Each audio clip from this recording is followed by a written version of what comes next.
জীবন শিক্ষার এভরি মোমেন্টে সবাইকে স্বাগত। আজকে আমি হাজির হয়েছি কুলচার রেসিপি নিয়ে। আসুন তবে দেখে নেওয়া যাক আমার এই আজকের রেসিপিটা।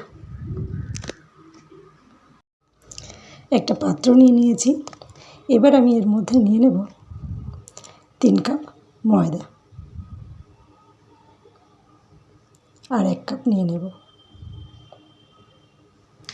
এবার আমি ময়দার মধ্যে দিয়ে দেব স্বাদ অনুযায়ী লবণ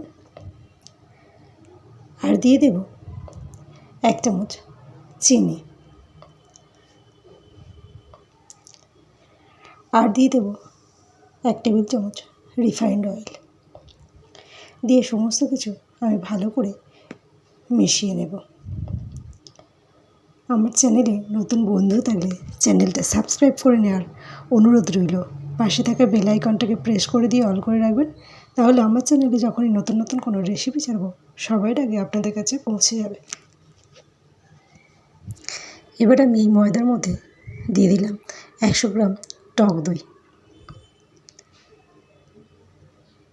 এবার আমি এর মধ্যে দিয়ে দিলাম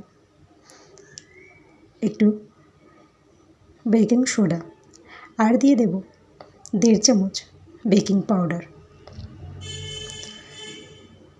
দিয়ে সমস্তটা দইয়ের সঙ্গে খুব ভালো করে মিশিয়ে দেব।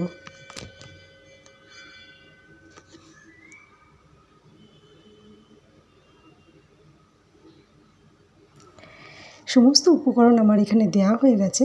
এবার আমি ময়দাটাকে অল্প অল্প একটু করে জল দেব আর ময়দাটাকে খুব ভালো করে মেখে নেব। ডোটা যাতে খুব নরমও না হয় আবার খুব শক্তও না হয়, ঠিক এরকম করেই আমি ডোটাকে রেডি করে নেব।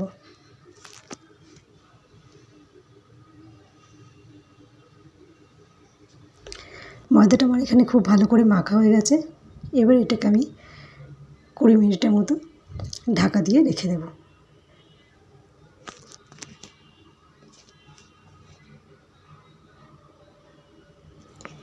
এখানে আমি 300 গ্রাম ময়দা মেখেছিলাম, তার থেকে 6টা লেচি হয়েছে এই সাইজের। এবার এইগুলোকে আমি একটা একটা করে বেলে নেব।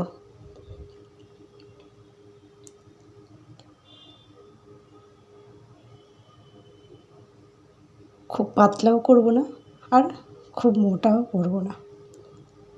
এর উপরে দিয়ে দিলাম কালো জিরে আর দিয়ে দেব ধনেপাতা। আপনারা এখানে তিলেরও ব্যবহার করতে পারেন। এইভাবে আমি একটু লম্বা করে বেলে নিলাম।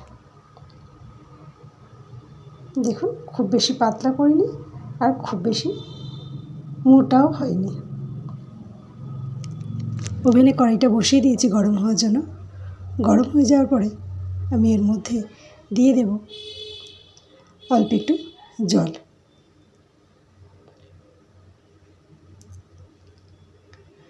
জলটা দিয়ে দিলাম।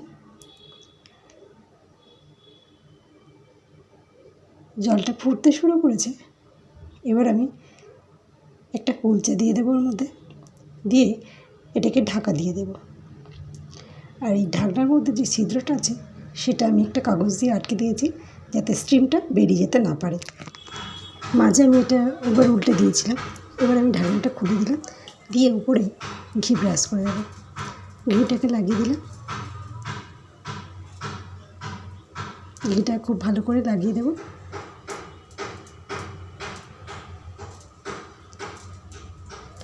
ঘিটা লাগানো হয়ে গেছে। এবার আমি এটাকে আরেকবার উল্টে দেব।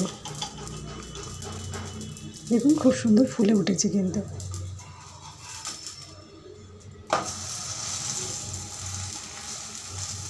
উল্টে দিয়েছি। এবার এটাকে আমি আবারও ঢাকা দিয়ে কিছুক্ষণ হতে দেবো। এটা আমার ভাজা হয়ে গেছে।